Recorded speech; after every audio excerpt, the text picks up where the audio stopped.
Salut tout le monde, donc aujourd'hui on se retrouve dans une nouvelle vidéo et ça va être 15 faits sur Ouna. Il y a pas longtemps j'ai fait 15 faits sur mon chien, donc maintenant ça va être 15 faits sur mon chat. Donc pour vous expliquer un petit peu, mon chat je l'ai depuis maintenant 2 ans. Premier fait pour vous expliquer un peu notre histoire en même temps. Donc premier fait, c'est un chat que j'ai récupéré à la clinique dans laquelle je travaille. Donc pour ceux qui ne savent pas, je suis auxiliaire spécialisée vétérinaire. Donc je travaille maintenant depuis 2 ans et demi dans une clinique vétérinaire, voilà, qui fait chien, chat et maintenant les lacs. Et donc quand j'ai commencé à travailler, j'étais en formation il me semble. Donc voilà, ça faisait même pas un an que j'étais dans la structure. Un monsieur nous a ramené un chat dans une cage de transport et il nous l'a déposé à la clinique en disant j'ai retrouvé un chat en forêt il me semble. Il nous l'a déposé et il s'est barré sans plus d'explications. Donc l'histoire est un petit peu bizarre, est-ce que c'est vrai, est-ce que c'est faux, en sachant que je me trimballe pas tous les jours avec une cage de transport dans mon coffre, même si je travaille avec les animaux. Donc c'est un peu bizarre d'avoir vu un chat en forêt et de l'avoir mis dans une cage de transport. Moi je l'aurais ramené sans rien malheureusement, ou dans un carton, ou voilà ce que j'avais sous le coude, mais j'ai pas forcément de cage de transport. Donc l'histoire est un peu bizarre, donc voilà. Mais en attendant, le monsieur nous l'a ramené en disant voilà, je l'ai récupéré dans une forêt apparemment. Dans une forêt il y avait une table et il y avait ce chaton là. Et il est parti sans qu'on puisse dire quoi que ce soit parce que normalement on récupère pas les chats errants. Mais bah là on n'a pas eu le choix, enfin on s'est fait un peu surprendre. Quand elle est arrivée elle était tellement mignonne que franchement je suis tombée in love d'elle. Elle se grattait aux fenêtres, elle jouait, elle était hyper mignonne, hyper douce, hyper câlineuse. Donc j'avoue que j'ai un petit peu flashé sur elle. Et donc le deuxième fait, c'est que normalement je devais pas l'adopter. Ce qui s'est passé, c'est que je vivais et je vis encore chez mes parents. Et donc à cette époque-là, j'avais déjà mon chien. On avait le chien de la famille qui avait 10 ans, 10-12 ans. Et j'avais un chat de la famille également qui avait à peu près le même âge, 10-12 ans. Et donc on s'était dit on n'aura pas de second chat, etc.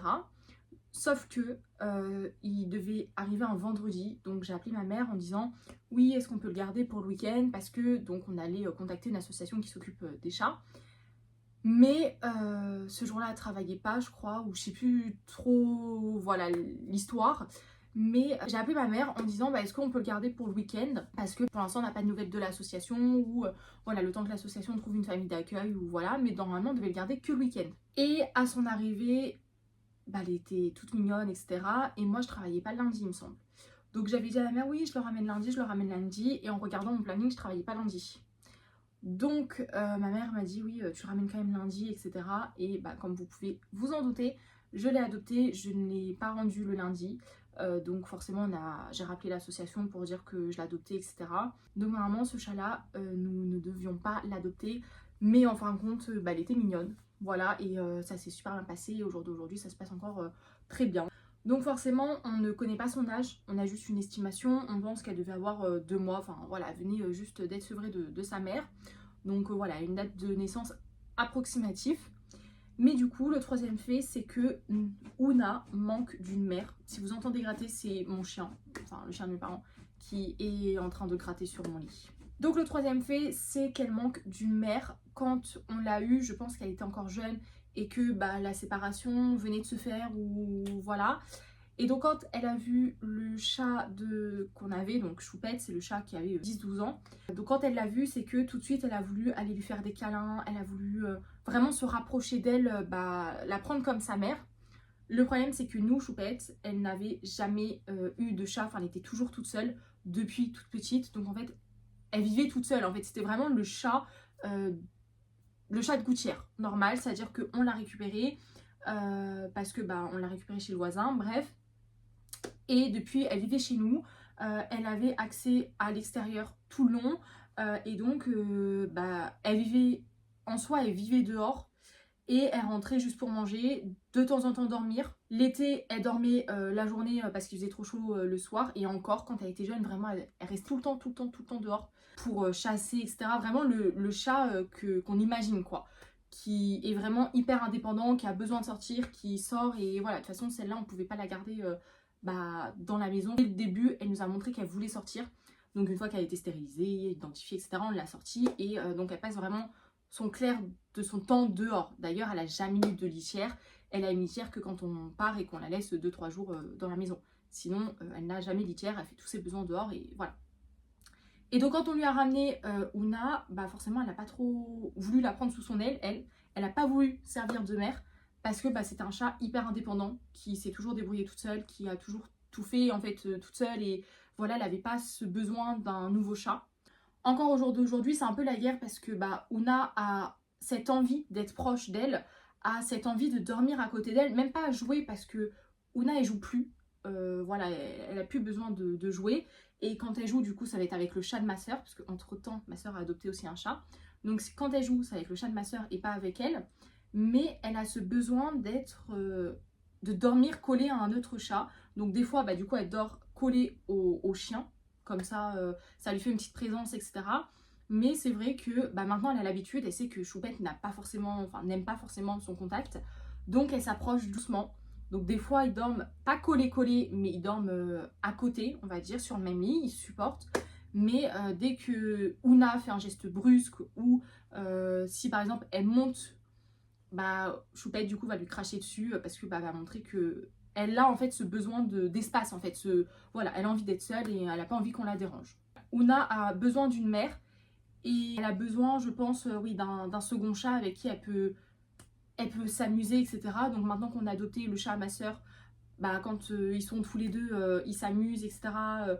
Après, ils dorment pas vraiment ensemble, mais au moins, bah, ils jouent ensemble, ils font quand même des trucs ensemble, ils arrêtent pas de se suivre, donc ça va mieux, on va dire. Mais voilà, elle avait ce besoin d'avoir une mère, et donc pendant ouais, sa première année de vie, bah, c'était un peu compliqué, quoi, parce qu'elle avait besoin d'avoir une mère, donc elle la suivait partout, sauf que bah, plus elle la suit et plus Choupette en avait marre, parce que bah, elle avait besoin d'indépendance. Donc ouais, c'était pas si compliqué que ça, mais pour elle, c'était compliqué parce que bah, du coup, elle était toute seule comme chat alors qu'elle avait besoin d'être en contact, quoi. Le troisième fait, c'est qu'Ouna ne fait des câlins qu'à 3 personnes.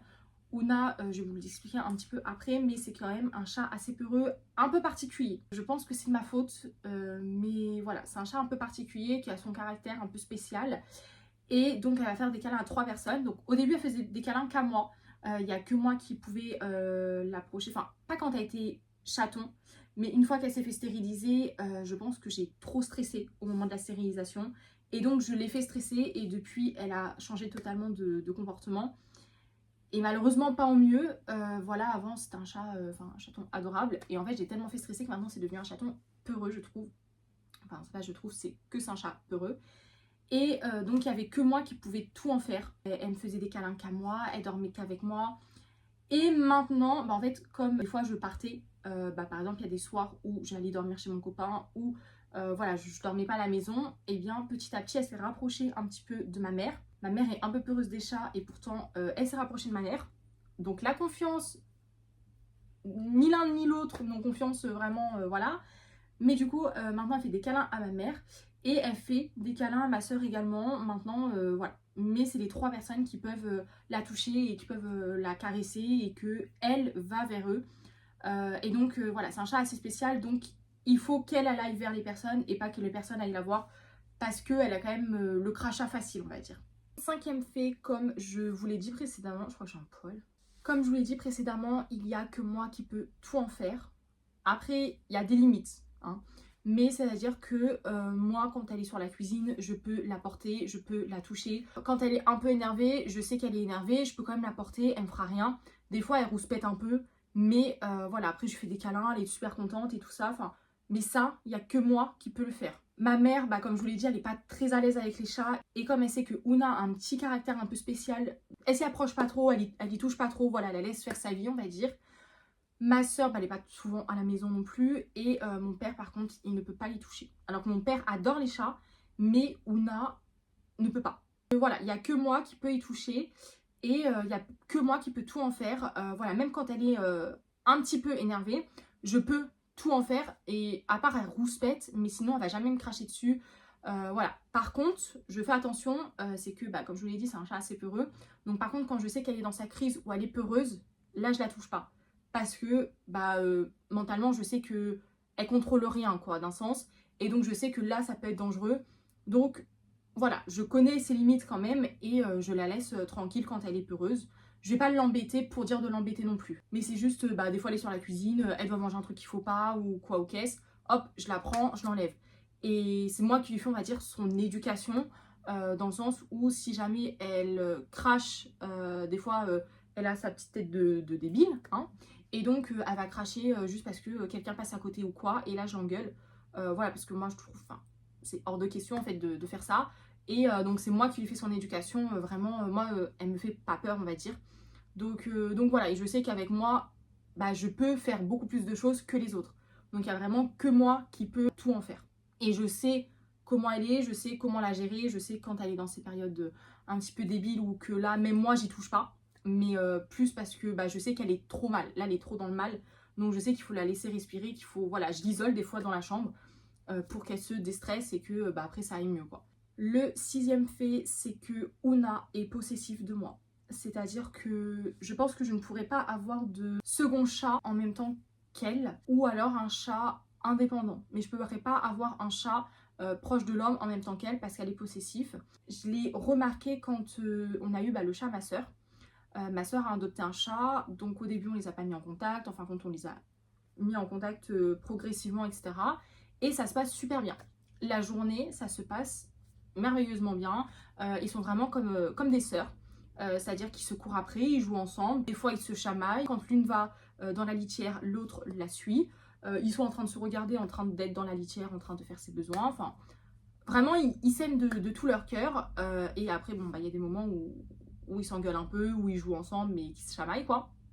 Enfin, voilà, vraiment comme des sœurs. Mais un truc que je ne peux pas faire, c'est dormir avec les deux dans la même chambre.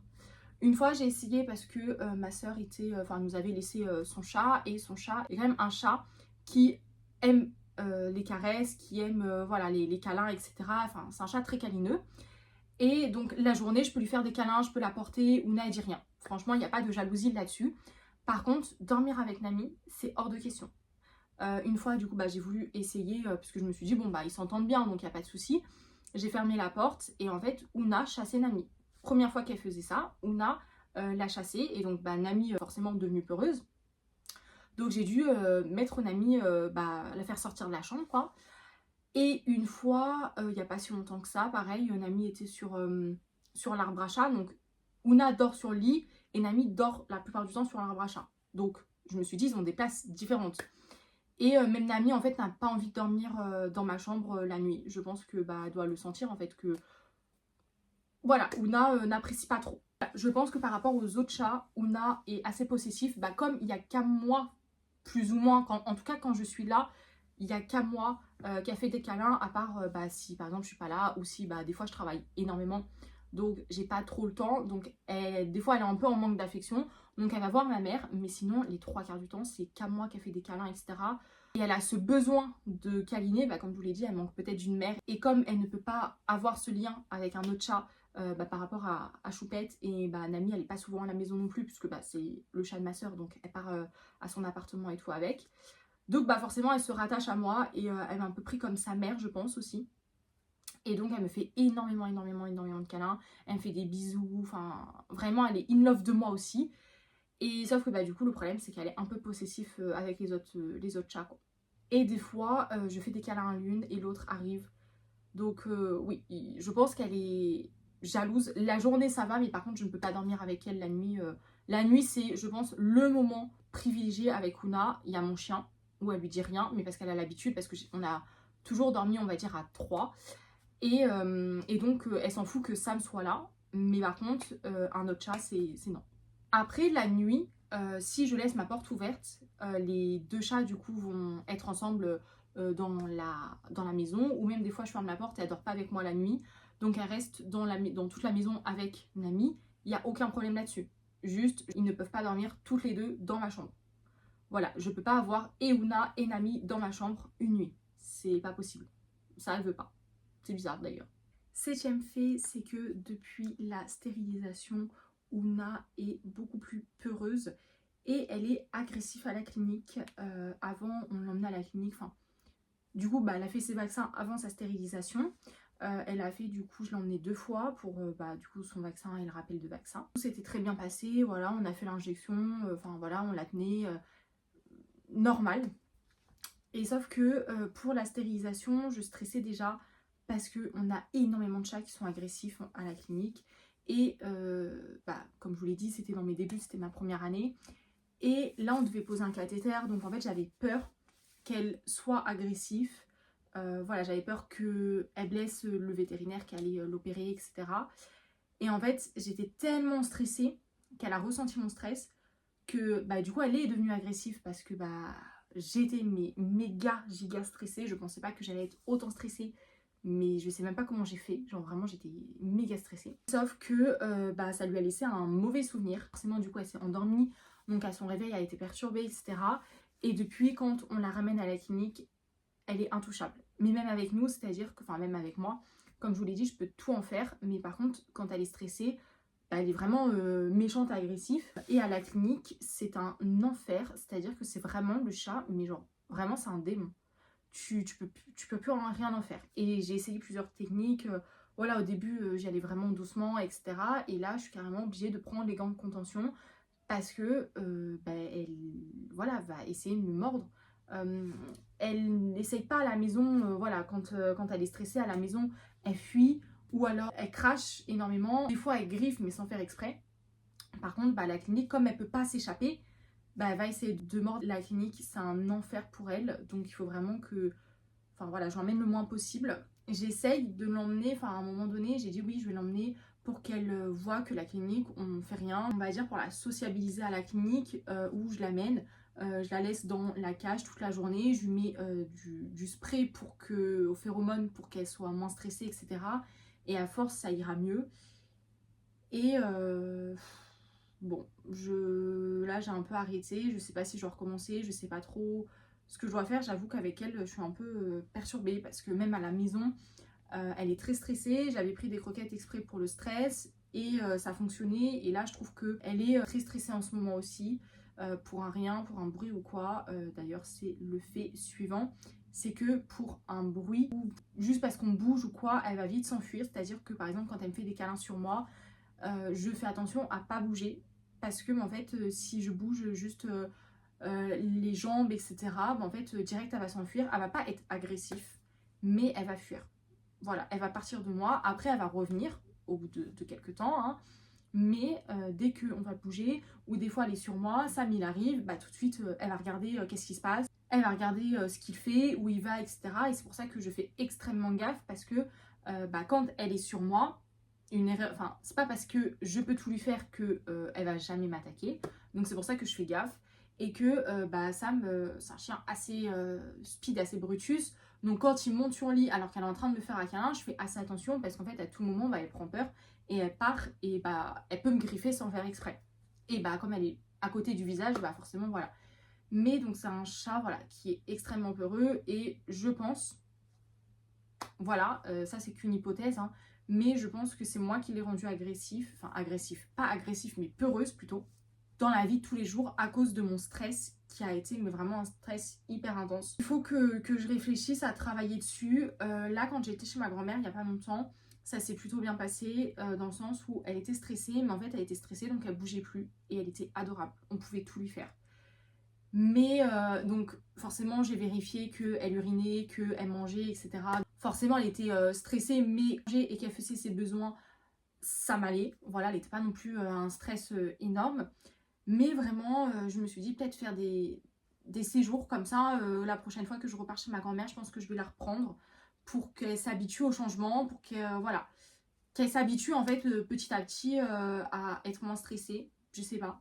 Parce qu'en plus dans la voiture elle est mais impeccable. Le 9e fait, c'est que malgré qu'elle soit stressée, malgré tout ça, elle rentre toute seule dans sa cage de transport. J'ai pas besoin de la forcer, forcément c'est moi qui l'emmène, hein, voilà, je la porte, je la mets devant la cage, je pousse un peu, mais ça va. Elle n'est pas, quand je sors la cage, elle n'est pas en train de se cacher, elle va pas s'enfuir, elle va pas courir en courant, et comme je vous l'ai dit, c'est un chat qui crache assez facilement, là elle va pas me cracher dessus, elle va pas me donner des coups de patte, rien. Sauf, du coup, comme je vous l'ai dit, à la clinique où tu peux pas toucher à sa cage. Juste, t'essayes d'ouvrir, là, elle va te mettre des coups de patte et elle va cracher fort, fort, fort. Et c'est super bizarre parce que à la clinique, elle est comme ça. Et dès que je prends sa cage, donc même en prenant sa cage, elle met des coups de patte et tout à travers la cage, vraiment très très peureuse. Et dès que je la mets dans la voiture, j'ouvre la cage, elle est mignonne comme tout.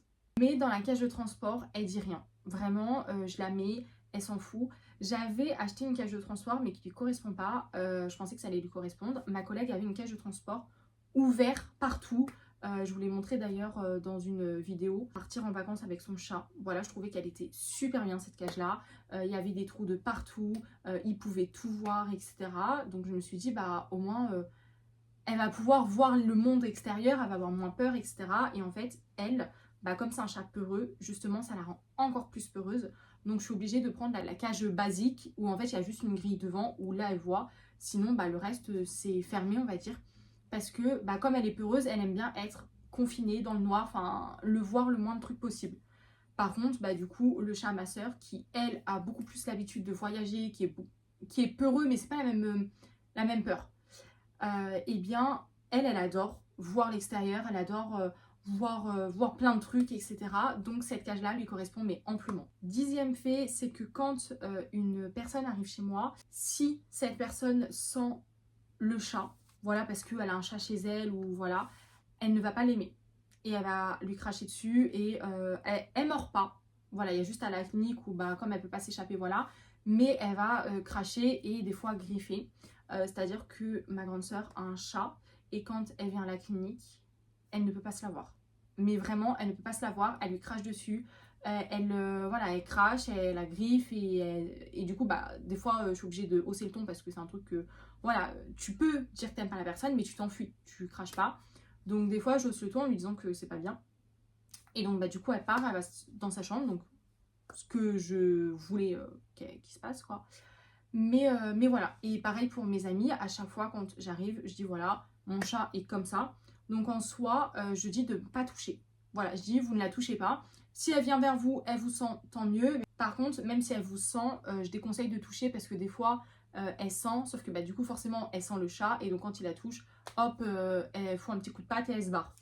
Donc voilà, pas du tout méchamment, mais elle a une petite tête de débile. Et donc quand j'avais invité des potes à la maison, il n'y en avait qu'une seule, c'est comme ça que je l'ai remarqué, c'est qu'il n'y en avait qu'une seule qui n'avait pas de chat et elle l'adorait. Vraiment, c'était sa personne préférée. Pareil, elle pouvait la caresser, etc. Il n'y avait aucun souci. Par contre, les autres qui avaient des chats, bah, je pense qu'elles sentaient l'odeur et donc elles ne voulaient pas qu'il la touche. Mais voilà, comme elle est un peu stressée et tout, elle a des comportements un peu imprévisibles, donc je préfère que personne la touche. Au moins, voilà, elle peut aller vers les gens, mais les gens ne vont pas vers elle, quoi. 11e fait, c'est que quand je rentre, elle court et elle va monter sur le meuble de l'entrée et elle attend ses câlins et voire même ses gâteaux. Mais c'est super mignon parce que bah, des fois j'enlève mes chaussures, donc en fait je suis abaissée, donc en fait j'ai ma tête au niveau bah, du meuble. Et donc avec sa tête, elle va me faire des câlins au niveau de la tête, elle va me ronronner vraiment en manque d'affection et tout ça. Et bah, après je peux la porter un coup, elle m'a fait ça, en ce moment elle me fait ça, je ne sais pas pourquoi, mais à un moment je l'ai portée, voilà, elle me réclamait des câlins, donc je l'ai portée, etc. Normal. Je lui fais des câlins et sauf que je devais manger. Donc, je la pose gentiment sur le canapé. Enfin, je voulais la poser gentiment sur le canapé pour manger. Et là, elle me crachait dessus parce qu'elle voulait pas que je la pose sur le canapé. Elle voulait rester dans mes bras. Jamais vu ça. Elle m'avait jamais fait ça avant. Et bah, du coup, là, elle m'a fait ça 2 fois. Donc, après, bah, quand je la mets sur le canapé, elle part, il n'y a aucun souci, etc. Mais ouais, elle me crachait dessus pour dire qu'elle voulait rester dans mes bras. J'ai fait non, mais ma grande, par contre, ça c'est non. Donc, je l'ai posé délicatement sur le canapé et tout. 12e fait, c'est que Ouna sort dans le jardin. C'est un chat qui a accès à l'extérieur. Par contre, il ne sort pas totalement du jardin. C'est-à-dire qu'elle sort à l'extérieur, elle va prendre l'air, etc. Mais elle reste toujours dans le jardin. Elle va pas partir en dehors du jardin. Et ça depuis toujours. Au début, bah, je l'ai habituée en fait à rester à côté de moi. C'est venu comme ça, je la surveille. En fait, moi je suis quelqu'un qui très vite, voilà, je veux pas de contrariété. Donc en fait, je l'ai mise dehors. La première fois, forcément, je la surveille. La deuxième fois, je la surveille. Et au bout de la troisième, quatrième fois, déjà, je la surveille moins. Je me dis, bon, c'est un chat, elle fait sa vie. Si elle part, elle part. De toute façon, je pourrais pas non plus la retenir, quoi. Et donc, très vite, en fait, je lui ai fait confiance et je lui ai dit, bon, bah vas-y, fais ta vie, quoi. Et en fait, elle est restée dans le jardin. Elle est restée dans le jardin, elle s'est jamais barrée. Et ça m'est arrivé, enfin ça nous est arrivé quelquefois, de la laisser une après-midi dans le jardin. Normalement, quand je ne suis pas là, elle reste pas dans le jardin. Elle reste tout le temps dans la maison. Et elle sort que quand on est là. Sauf que des fois, le matin, on ouvre la porte pour qu'elle sorte. Et sauf que il fait beau, du coup elle rentre pas. Et on part travailler et on fait pas attention qu'on l'a laissée dehors. Et quand tu reviens, t'as Ouna qui est à la porte en disant je veux rentrer. Vraiment, c'est un chat qui reste dans le jardin, qui ne va pas aller ailleurs. Autre fait aussi, c'est que Ouna reconnaît son prénom et donc quand je l'appelle, elle rentre. Donc en fait, le soir ou même dans la journée, le matin par exemple, comme je vous l'ai dit, l'été, ce qui se passe, c'est qu'on lui ouvre la porte parce qu'elle veut aller dehors. Elle fait sa petite vie et avant de partir travailler, du coup, on la ramène dans la maison. Donc j'ouvre la porte. Et des fois, j'ouvre la porte et elle est sur le fauteuil devant la porte. Donc, elle me voit et elle sait qu'elle rentre. Et sinon, je sais pas où elle est. Donc, je l'appelle et elle vient. Elle vient toute seule. Des fois, elle vient même en courant. Elle sait qu'elle doit rentrer et voilà. Et je n'ai même pas vraiment appris ça. Voilà, c'est venu naturellement. Autre fait, c'est que malgré qu'Ouna soit un chat, elle n'a pas l'instinct de chasseuse. C'est-à-dire que, du coup, mon chat de famille, comme je vous l'ai dit, il est tout le temps dehors. Bon là elle a un peu vieilli donc maintenant elle est un peu plus à la maison. Mais sinon elle était tout le temps dehors. Donc elle chassait, elle nous a ramené je ne sais combien de souris. Enfin voilà, on a déjà vu des oiseaux morts malheureusement mais voilà. Alors Kuna, les mouches elle joue un peu avec mais je suis même pas sûre qu'elle arrive à en tuer. Alors que le chat masseur je peux vous dire qu'on a eu des mouches. Alors là on a vu que tous les cadavres par terre. Voilà. Mais Ouna, elle va courir après la souris, parce que c'est marrant, parce que c'est un jeu, etc. Mais elle ne va pas les manger, elle ne va pas les tuer, elle va juste courir après. Et voilà, elle va jouer gentiment, on va dire, mais elle va pas du tout les chasser. Le seule chose avec laquelle elle va chasser, ça va être les papillons ou les trucs comme ça qui volent dehors. Voilà. C'est la seule chose où elle va sauter un peu partout, elle va sauter avec les pattes, etc. Mais du coup, elle va pas les tuer non plus, quoi. C'est juste... elle va pas y arriver, quoi. Elle va pas les tuer, elle va pas y arriver. Donc, vraiment, elle a pas du tout l'instinct de chasse, quoi. Vraiment, j'ai 2 animaux, un chien, un chat, et les deux, ils ont pas du tout d'instinct de chasse. Vraiment, je suis tombée sur le seul chat, limite, qui n'a pas d'instinct de chasse. Même le chat ma soeur, qui ne sort pas dans le jardin, qui reste... Enfin, c'est un chat, on va dire, d'appartement. Et il tue quand même les mouches. Moi, mon chat, il tue pas les mouches. De temps en temps, il joue un peu avec, mais il n'arrive pas à en tuer, quoi. C'est fou, ça. Fait suivant, c'est que quand on reçoit des colis, et donc on a des cartons, elle va dépouiller les cartons. Elle va pas manger le carton, mais elle va le dépouiller, donc c'est-à-dire que elle va faire ses dents sur le carton, donc elle va enlever des petits bouts, elle va les mettre à côté. Et donc, des fois, on a des cartons qui sont mangés par Ouna. Et donc, forcément, après, il faut récupérer le tas de papier qui est à côté, quoi. Donc ça, c'est sympa. Donc forcément, j'enlève parce que j'ai peur quand même qu'un jour, elle le mange. Même si elle les mange pas, qu'elle les recrache et les met à côté. Mais voilà, à chaque fois, ça va pas être super bon non plus. Donc à chaque fois je les cache, voilà, je fais attention quand même. Et fait suivant qui est un petit peu similaire, c'est par rapport aux sacs de course, donc les sacs Action ou des sacs un peu comme ça. C'est que dès qu'ils sont vides, elle va se cacher dedans. Elle va se cacher dedans, elle va jouer dedans. Vraiment, elle est folle de ces sacs-là. Je sais pas pourquoi, mais elle adore se cacher dedans. Je pense que c'est à peu près tous les chats parce que... Enfin, en tout cas, nous... les nôtres. Ouna adore, elle va se cacher dedans, etc. Donc Nami la regarde. J'ai pas l'impression qu'elle va dedans non plus, mais elle la regarde et joue dedans, etc. On les laisse pas non plus à disposition, c'est pas des jeux pour eux. Mais voilà, à chaque fois qu'on vient de course, il faut s'attendre à ce qu'Ouna soit dans les parages. Et voilà, elle va dans les sacs de course, elle regarde, des fois elle se cache, c'est... voilà. Elle rentre dedans. Donc il faut faire attention quand on a des sacs de course. Des fois ça peut être un peu plus lourd, quoi. Donc voilà, j'ai fini cette vidéo. Il n'y aura peut-être pas 15 faits, mais il y en aura 16 parce que j'en ai rajouté une. Mais voilà un petit peu tous les faits sur Ouna. Cela permettra que vous la connaissiez un petit peu mieux. N'hésitez pas à venir nous rejoindre sur Instagram. Et on se retrouve très prochainement dans une nouvelle vidéo. Bye!